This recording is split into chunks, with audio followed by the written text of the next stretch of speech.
Hello, hello, my friends. AmyR here with Prairie Paper and Ink. Welcome back to my face and my card making space and another real-time video. Trying to do these a little bit more. You guys seem to really like them. I still will be jumping between real-time videos, my weekly live streams, and then my pre-recorded, edited down, condensed version. It all just depends on life. So today, not 100% certain exactly what I'm going to create as I'm filming this in real time, but we shall see. As always, everything I'm going to use will be listed and linked in the description box below the video. My links are affiliate links. That means that if you click on one of my links, end up ordering something, I get a little kickback from that at no extra cost to you. That is what helps pay the bills, keeps the lights on, enables me to keep bringing out content. So we are going to switch the camera down. And I have a piece of just watercolor paper, just basic watercolor paper, nothing fancy, nothing special. Sometimes it does really matter what type of watercolor paper you're using, especially when you are trying to color in images. No line watercolor paper, the quality, the better the quality, the better your results. But this is not one of those times I'm just going to muck around with a background. So this is just random watercolor paper. Nothing special. And then I have a hardboard. This is just a hardboard. I've had this one for years. It's stained. The purpose of a hardboard is to just tape down your watercolor paper. And taping it down just helps prevent it from curling, because when you add a lot of water to watercolor paper, especially thinner watercolor paper, it immediately will go like this and it will curl. And you don't want that, because the color, the ink, the water, etc. is just going to run, off the edges. So taping it down helps keep it flat and minimizes the mess. Any tape, like low tack tape, will work. This is just like Altenew satin tape. Painter's tape works really well as well. Just anything kind of low tack. So I tape all four sides. I'm not too precious about it. The only time it really, really matters is if you're doing something like you're painting something and you want a very defined, like you want your border because you're going to maintain the entire piece, then you need to be more careful, like placing your tape, ensuring that it's really pressed down, etc. I'm planning on die cutting this panel, so I don't really care. I just need this to be held down just like that. So I have that, and then I have a watercolor brush.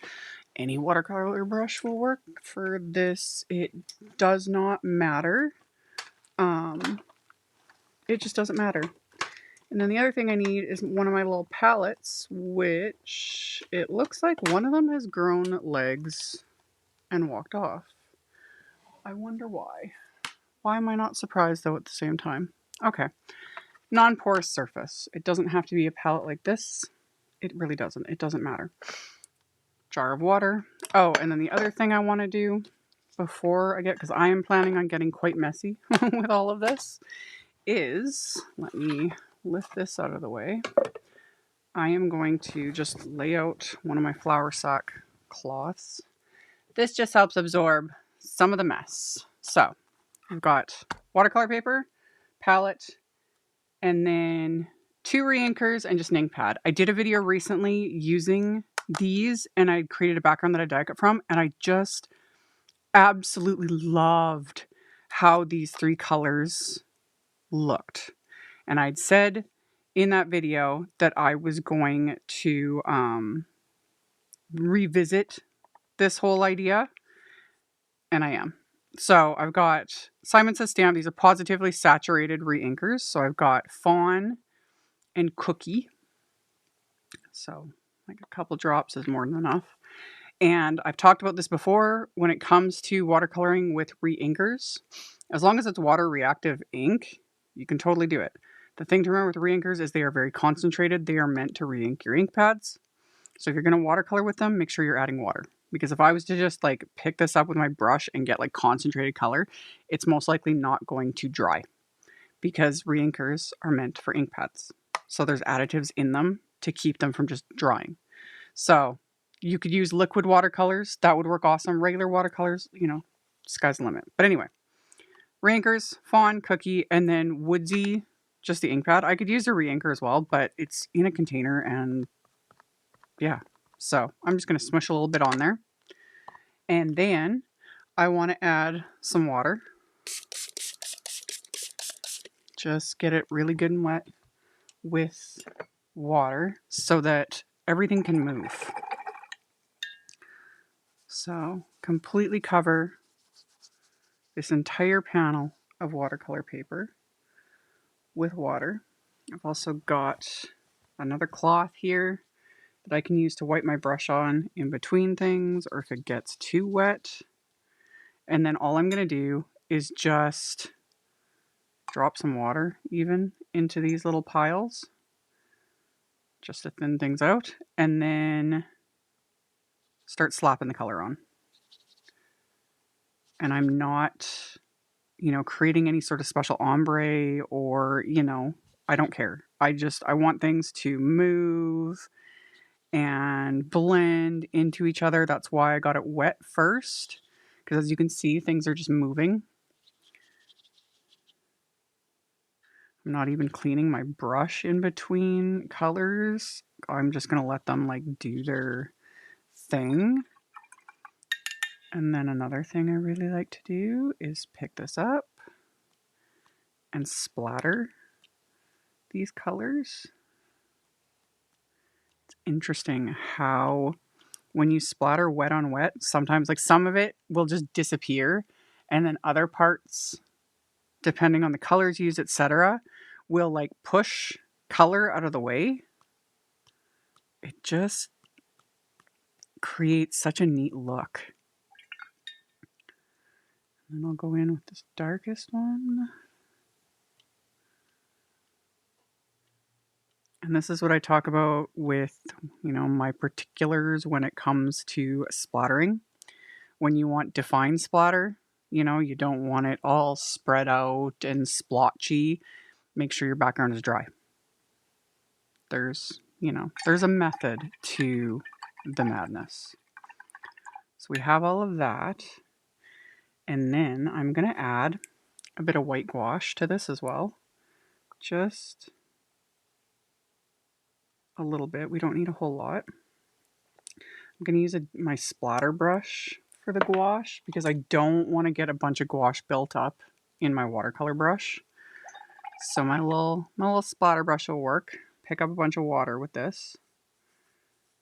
And again, this background is wet. So none of this is going to be like defined white splatter. It's going to come off and it's going to blend into everything else.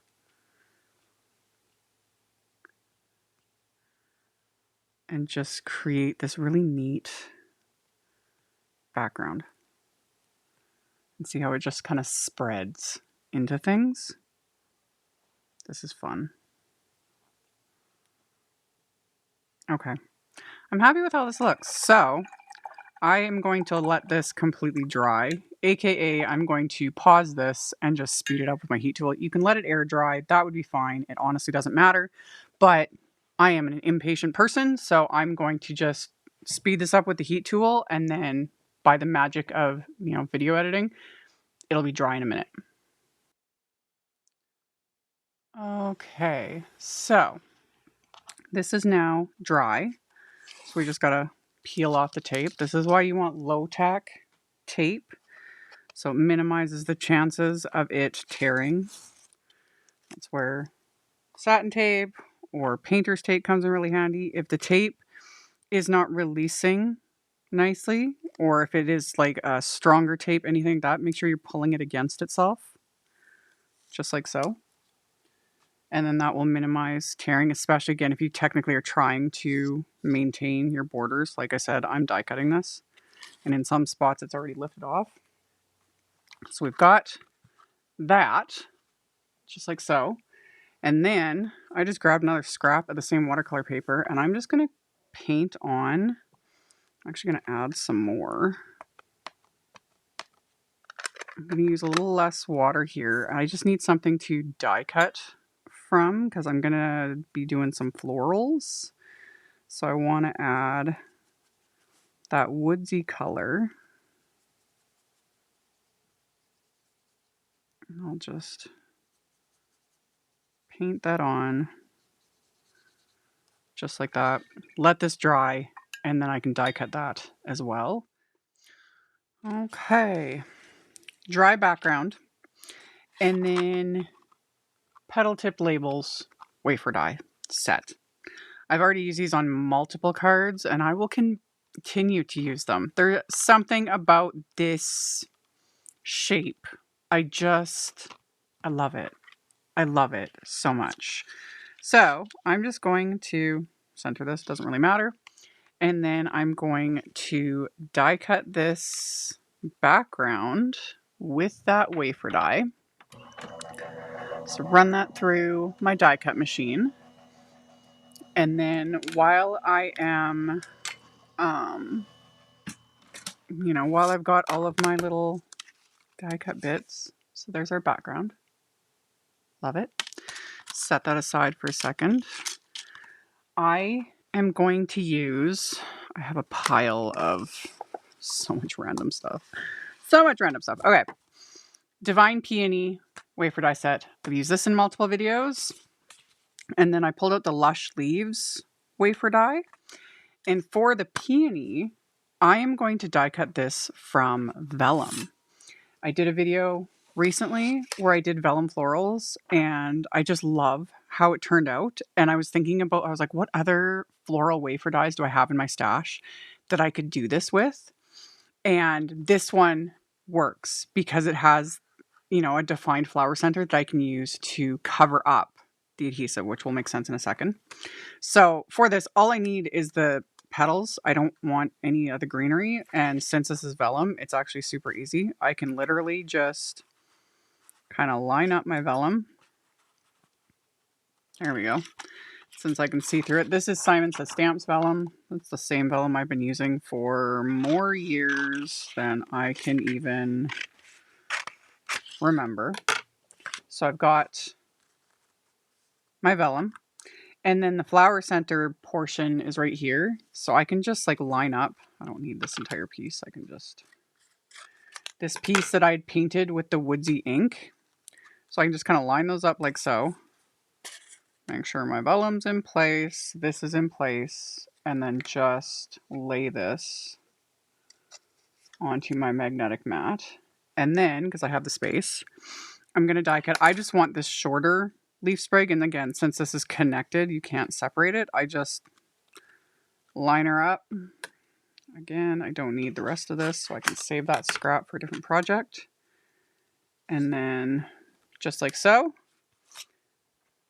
And then run this through my die cut machine.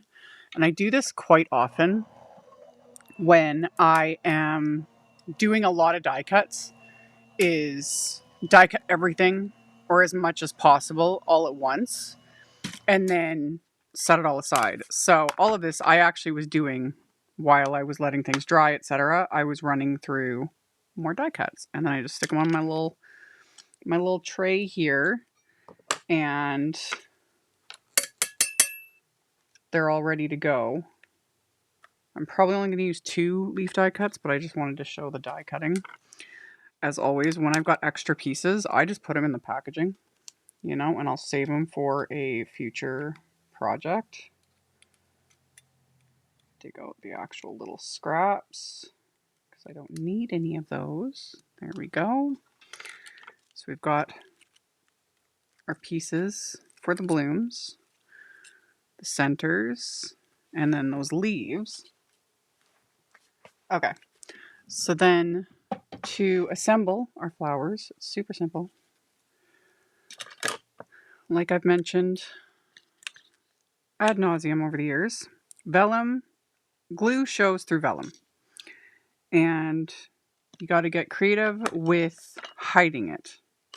So with something like this, the flower center is going to hide it. But the other thing to remember too is when you're adhering vellum to vellum with liquid adhesive, it wants to be a little finicky. Like it's going to take a bit longer for the glue to dry. Not a big deal. but just keep that in mind because it does, and like pieces will want to like slide around and just be annoying. So we've got all of our little layers, and then you'd hear the flower center, and I have this vellum flower. And then what I like to do is, like I said, vellum, finicky, is take my reverse tweezers and just pinch that together. I'll even like adjust that a little bit so more of the wider part is holding it. There we go. And then let that dry. So we'll do that one. In fact, I'll do all three because I die cut them. I'm not 100% certain yet if I'm going to use all three on this card front, but we'll just see what happens. So we'll adhere that one. And then top layer of the floral. And then another flower center. Here we go. So that's the second one. Another pair of reverse tweezers. This is one of the reasons why I say having multiples is super convenient. So on that one, set aside. I'm going to brush it out of the way. And then finally, this one. So, just little dabs of craft tacky glue. Press the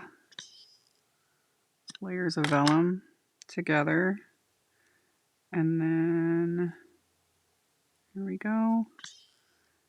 And add the flower center. And then lastly, reverse tweezers for the win. So I just got to let that sit for a few minutes until it's completely dry. So I was playing around, kind of figured out what I want to do. This is my card base, which is a top folding A2 white note card. So 4 1/4 by 5.5 inches. And what I want to do is take my handy piece of Post-it tape and apply it right at the score line so that I don't get any ink past that. And then I want to take the thank you text background stamp, which I've used many times. It's another favorite. And this I'm going to ink up with a light shade if I can find it. I pulled it. There it is, underneath the packaging. So this is Fawn ink. It's the same re-inker that I used for the background. And I'm just going to ink up the stamp with this ink. Just like so. And then I'm going to line up my card base with the background stamp. And then press it onto this background. It doesn't really need to stamp perfectly, but I can also just kind of go like that. There we go. And then, while I've got it out, transfer the tape to the inside of the card. Line it up, put it right at the score line. Ink this up again with the Fawn ink because it's a light ink. And this will dry back even more. These inks lighten up a little bit and soften as they dry. So I'm going to stamp this onto what will be the inside of the card. So again, line it up. Press it down. You could use a stamp positioner for this if you're not comfortable doing it this way. You could stick this into, a stamp positioner, stamp it that way. It's fine. It's fine. Whatever works for you. So that's the inside and outside. And another thing I want to add to the inside, I pulled out the So Talkative set, and I was thinking of using the You're Simply the Best sentiment. I really like that sentiment. So I'm going to use that. And same thing, you could use this with a stamp positioner, especially if you're not comfortable freehand stamping, because I get it. It honestly just depends on my mood. And right now I have so much stuff on my desk. That's usually why I'll just use an acrylic block versus the stamp positioner, because I don't have a lot of space on here. But I'm just going to ink this up with the WOODSY ink now, so the darker shade of ink. And I'm managing to get smears or whatever. It'll be fine. It's fine. And then do I want to...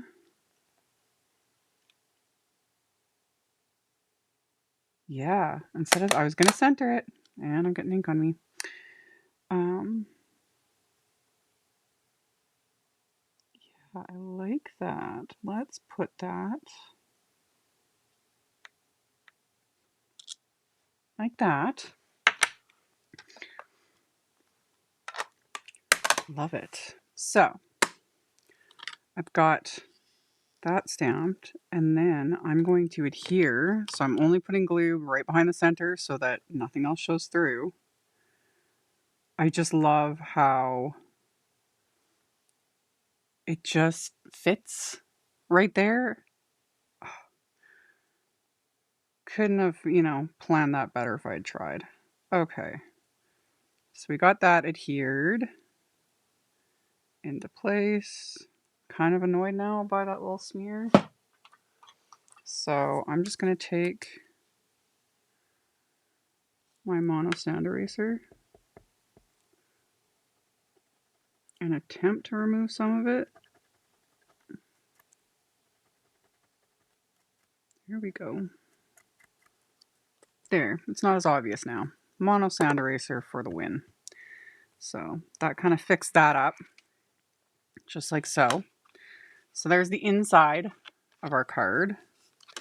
And then the outside of our card.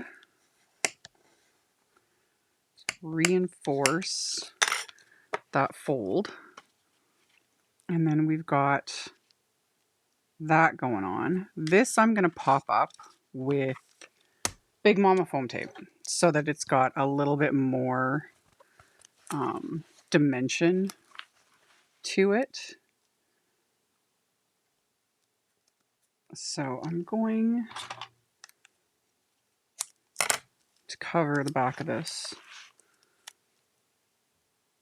with the foam tape.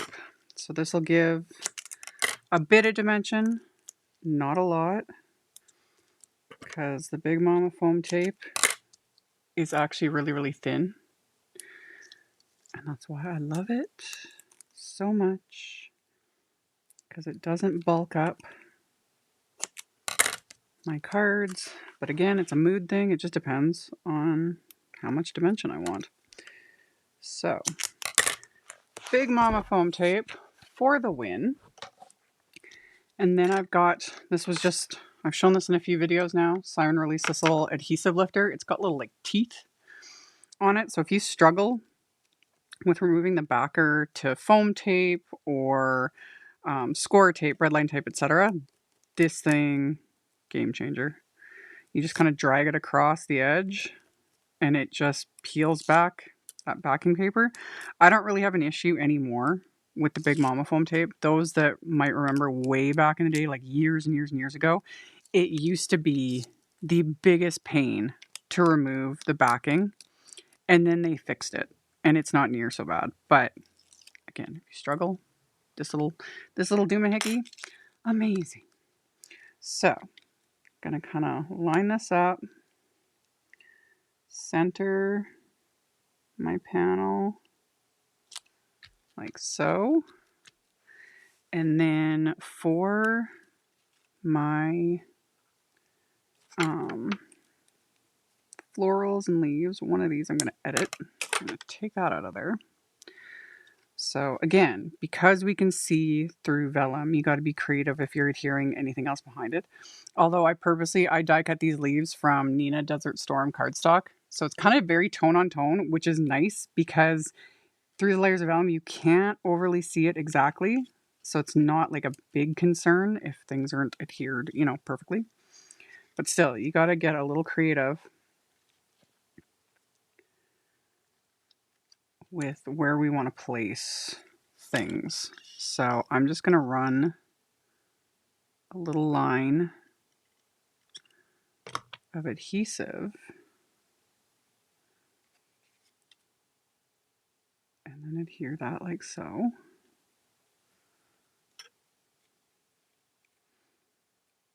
And then I was going to do the same thing with this one. We're just going to kind of stick them like that. And again, we're just actually changed my mind last second. Let's put a little really thin foam square. Thin foam square. Just right, again, right behind that flower center so that we can't see it.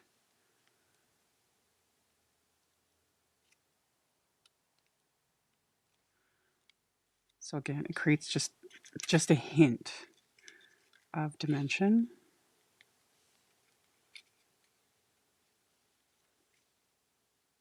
And then this one, we'll run a little thin line of adhesive down the stem.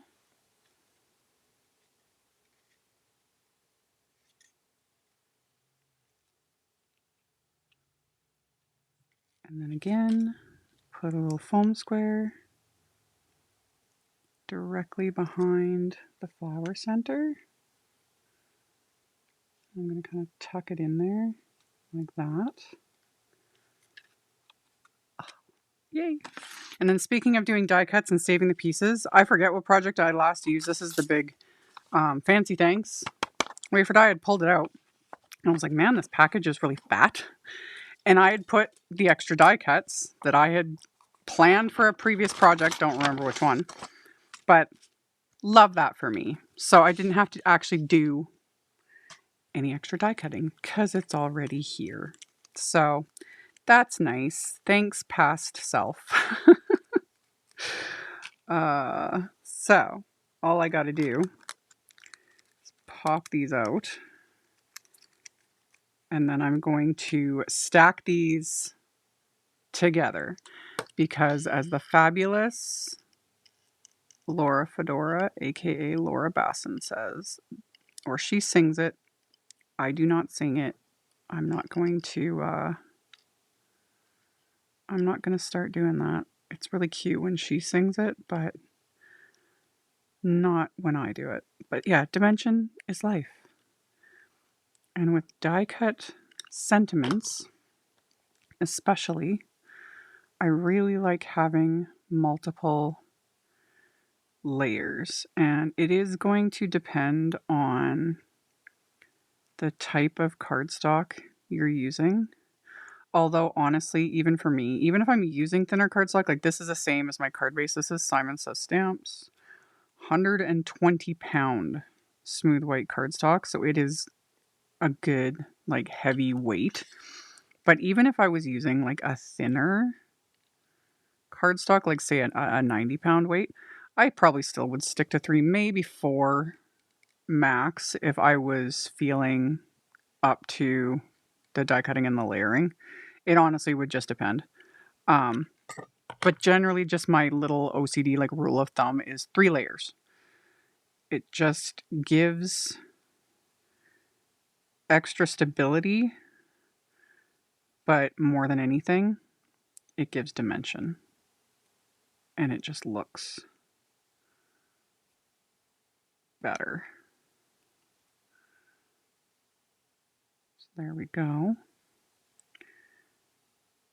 And then once this is adhered together, I know you can't really see it on camera, but when I die cut, back whenever it was that I die cut these, it was probably when I was die cutting on very janky die cut plates that needed to be replaced. I've talked about this before. Same with my magnetic mat. I will use mine until there's almost nothing left of them. Like as it is, I can already tell like my magnetic mat, Like I die cut both sides. Just an FYI, specifically with the Anna Griffin Empress. The side that has the grid lines with the magnetic mat, you know, the wording, this side is more magnetic. So this side I use when I am lining dies up, you know, die cutting an out stamped image, etc. Because this side is more magnetic. This side isn't as magnetic. So I use this when I'm just die cutting random stuff. But I always like flip and rotate. This helps preserve the life. However, the more you use it, it starts to stretch, you know, and it gets a bit thinner over time. And like I said, I will keep using this for goodness knows how long until it's like completely worn out. But the thing you'll start noticing, whether it's a magnetic mat or you're just cutting plates of any brand, when you use them so much and they're so cut into, you start getting little die cut hairs on your die cuts. And that's kind of just a sign that it's time to change your plates. I don't mind the little hairs a whole lot. However, when it starts getting really annoying and it's like every single die cut has them, it's like, okay, fine. That's usually my sign to like, it's time to change plates. But one way to get around that is just a little toothbrush. This is an unused toothbrush. You know, just one of those little freebies that the dentist gave like a million years ago. I keep this in my craft room and I do this after everything's been adhered, especially with sentiments, because again, more stability. But then I just take it and brush it really firmly around all of those edges, and it will remove all those little hairs, or at least enough of them that it's like cleaned it all up. And like I said, this one wasn't too bad, but there are a few little spots that I can see. So just kind of go around, give it a good little brushing, good little scrub. And yeah, any toothbrush is going to work. Just don't get one of the ones with, you know, the little like rubber bits and all the add-ons. You don't want that. So this is just my little dedicated die cut brush, and I just keep it with all my other tools. So we've got that, and then we can add this. Do I want to center it more? Yeah, okay. I'm liking that. So we're going to take the adhesive, now that we've removed all of the die cut bits. There we go. Center this.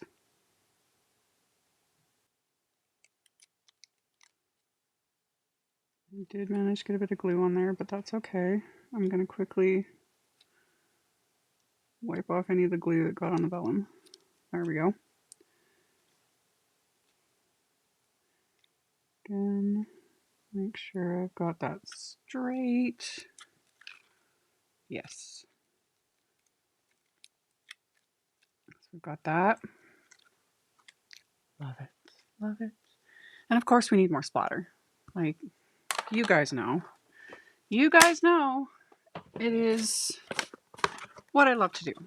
So, let's add, this time, everything is dry, so the splatter is going to be more defined. My white gouache. Just add a bit of that.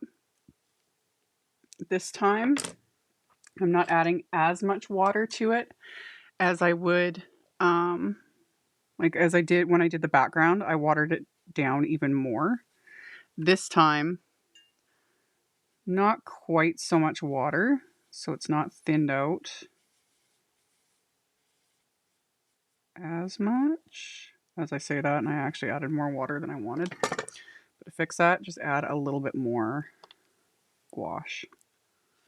Not much. A little bit goes a long way. So I just mix that till they don't have any more clumps in it. There we go.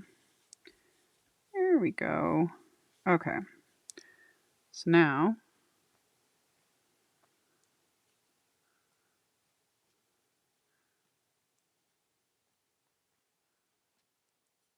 you can't really, like on camera, you probably can't see it much like on the card base, but you can see it in real life. So I'll add splatter to that as well, just because I can. And that's enough. That'll do, donkey. So I've got the splatter. Now we just need to let that completely dry. And I'm going to dig through my stash of bling because we need bling. So I'm going to be back in a second. Okay, the splatter is dry. And I actually only had to dig through my stash for about 2 seconds. These are the Simon Says Stamp Gold Positively Dazzling Gems, which, in my opinion, these are more of like an antique gold. I don't call these a true gold. The ones that I use when I want more of like a bright gold sort of a color, when I'm using the Positively Dazzling Gems, I go for the butter shade. But for this color is perfect. So perfect. Like, meant to be, in my opinion. And I love it. So we're just going to tuck just a few of these. Yeah. Might still stick. I want to do another one over here.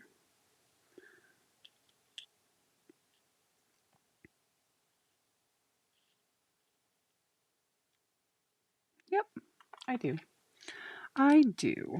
So now that I'm happy with where I've kind of placed everything, I'm just going to pick them up with my little embellishment wand and put down just little dabs of Craft Tacky glue. Just like that. And then these last two, like so. And that will be the finished card. But before I do that, let's get these back in their container so they don't end up flipping that over and getting it all over the place. Alrighty.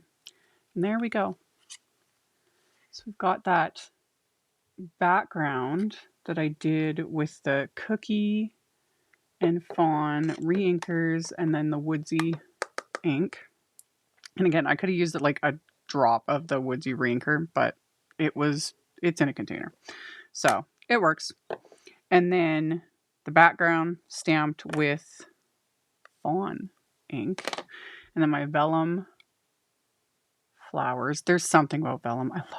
I love Vellum. You know, always have. It is just, and die cutting flowers with it. Oh, love. So much fun. And then of course the inside. And still plenty of space to write, you know, something. I can't get over it. I love, you know, when things just line up so nicely. I can't even.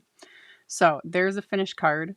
Like I mentioned in the intro, I'll have links to everything I used in the description box below the video. As always, thank you all so much for hanging out with me, thumbs upping and commenting on my videos. It does help a ton. I really appreciate it. And then subscribe if you haven't. I'd love to have you. And I'll see you all very soon in the next video. Bye, everyone.